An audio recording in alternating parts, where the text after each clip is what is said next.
I think the last thing I should mention is yesterday, and incidentally I should say that the agreement between the tripartite and the government of Sudan on this matter of the access, humanitarian access, was concluded only yesterday.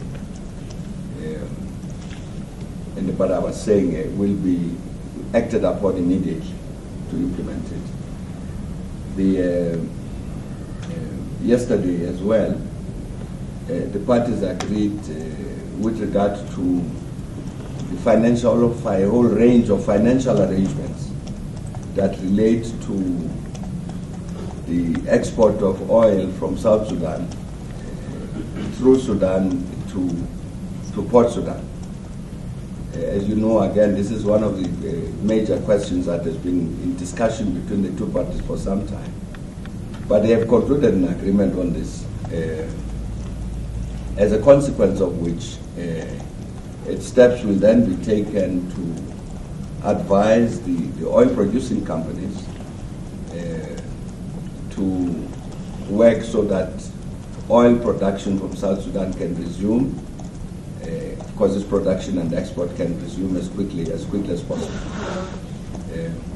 And that obviously is a very major development because it relates very directly to the issue of lives of many people. Because the economic situation both in Sudan and South Sudan is not good. And clearly, it would be important that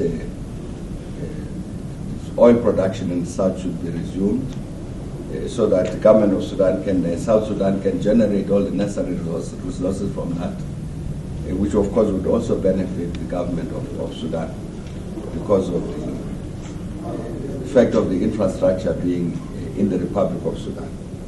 But that agreement is now being concluded, and so we, as I was saying, the steps will be taken to immediately to get the companies to begin the process for the resumption of the production of oil in the south and its export through Port Sudan.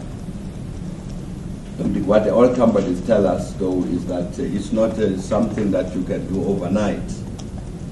There's something like 600 oil wells in the south which have got to be reactivated and so on, and pipelines which are currently filled with water and all sorts of things to preserve them, which have got to be emptied. And so it's going to take a bit of time to get all of that infrastructure in place again.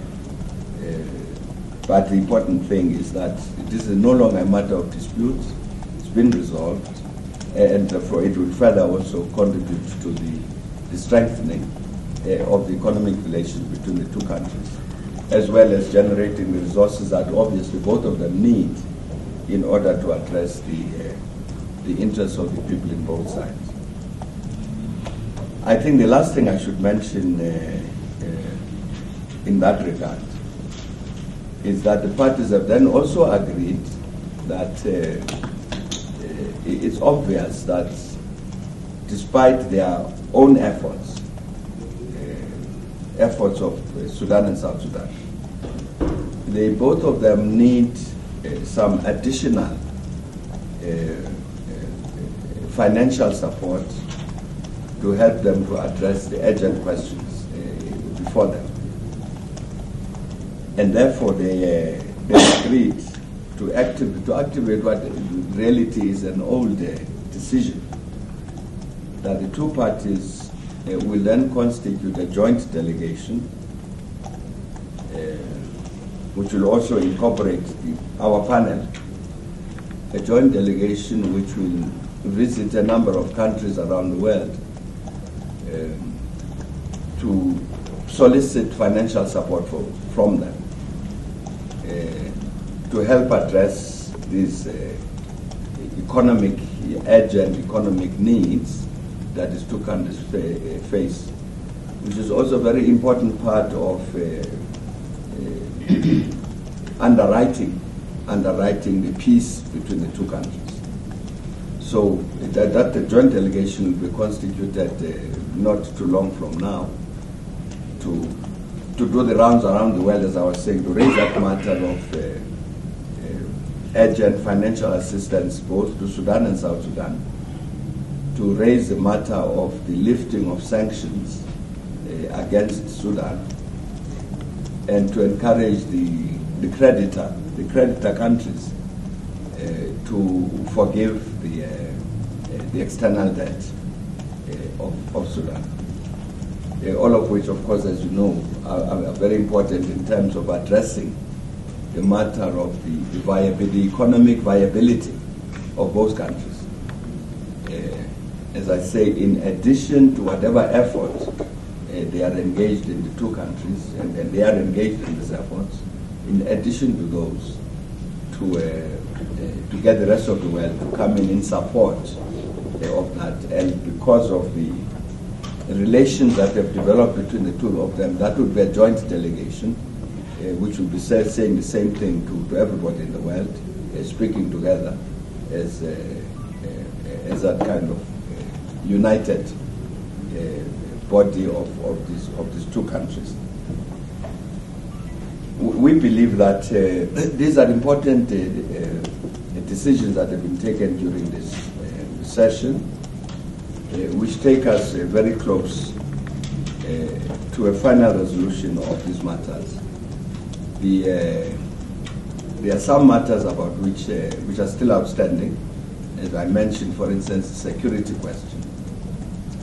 But in reality, what's happened during these negotiations is that the parties have managed to bridge the gap between themselves on many of these issues. And therefore, we are convinced that it is possible to resolve all of the outstanding questions quite quickly. For which reason, last night, the Peace and Security Council of the African Union said the negotiations should be terminated, finalized, not terminated, finalized by the 22nd of September, so that everything needs to be concluded by then. Effectively, it means we're engaging in the final phase of this process of negotiations to conclude it. And therefore, we will reconvene the negotiators at the end of the month of Ramadan. That's after Eid, as I was saying, 22nd, 23rd, 24th of August. And we'll have to conclude these negotiations by the 22nd of September. During which time, this period from that 22nd or whatever of August to the 22nd of September, the negotiators will conclude negotiations on all the outstanding matters. A summit meeting will take place so that the presidents can then look at what would have come out of these negotiations and therefore conclude a final and then comprehensive agreement covering all issues. And as I'd indicated, that summit will also deal with the matter of the final status of RBA, as well as sign a number of documents that have already been initialed on demarcation of borders and status of nationals and so on. Presidents will say those documents have already been agreed, but they need a final signature by the presidents. So, principally, therefore, that's what will happen between now, at least once we resume the negotiations after Ramadan. Would be a completion of the negotiations by the parties, a submission of a report to the principals. We would finalize that and finalize whatever other matter would not have been finalized at the lower level.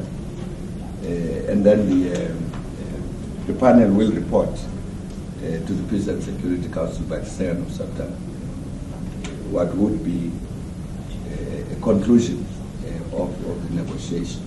In the meantime, of course, during this period, it will not only be a matter of finalizing the negotiation, but also the implementation of those elements in the agreements which require implementation. Now, like this question about the deployment of these monitors in terms of the demilitarized zone.